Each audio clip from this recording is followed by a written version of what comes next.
வணக்கம். செய்திகள் வாசிப்பது சரவணா.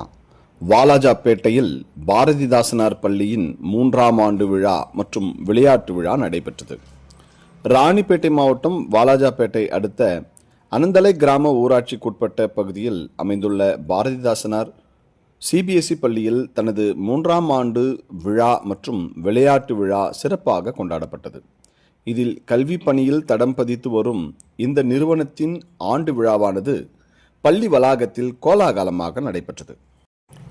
மேலும் இவ்விழாவிற்கு தமிழகத்தின் புகழ்பெற்ற ஊக்கமளிக்கும் பேச்சாளரும் சீசல் அண்ட் எவால்வ் நிறுவனத்தின் நிறுவனருமான டாக்டர் ஷியாமலா ரமேஷ் பாபு சிறப்பு விருந்தினராக கலந்து கொண்டார். மாணவர்களிடையே உரையாற்றிய அவர் விடாமுயற்சி மற்றும் தனித்திறமைகளை வளர்த்துக் கொள்வதன் அவசியம் குறித்து பேசினார். இந்த விழாவிற்கு பள்ளி நிறுவன தலைவர் எஸ். சுந்தர் தலைமையேற்று நடத்தினார். லட்சுமி முனியம்மாள் கல்வி மற்றும் ஆராய்ச்சி அறக்கட்டளை சேர்ந்த தீனதயாளன் மற்றும் கவிதா ஆகியோர் முன்னிலை வகித்து சிறப்பித்தனர்கள்.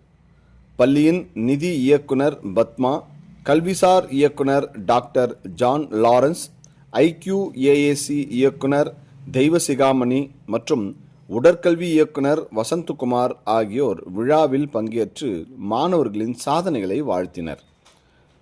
பள்ளியின் முதல்வர் புஷ்பா பிரான்சிஸ் அனைவரையும் வரவேற்று பள்ளியின் ஆண்டு அறிக்கையை சமர்ப்பித்தார். அதனைத் தொடர்ந்து மாணவர்களின் கலை திறமைகளை வெளிப்படுத்தும் விதமாக பல்வேறு பாடல்களுக்கு கலை நிகழ்ச்சிகள் மற்றும் விளையாட்டு சாதனைகளுக்காக பரிசளிப்பு விழா நடைபெற்றது. இந்த விழாவில் பெற்றோர்கள், ஆசிரியர்கள் மற்றும் ஊர் பொதுமக்கள் திரளாக கலந்து கொண்டு மாணவர்களின் கலை திறன்களை கண்டு மகிழ்ந்தனர். விழா நிறைவில் மாணவர்களின் சாதனைகளை கொண்டாடும் விதமாக சிறப்பு விருதுகளும் வழங்கப்பட்டன. செய்திகளுக்காக டான் மேத்தா.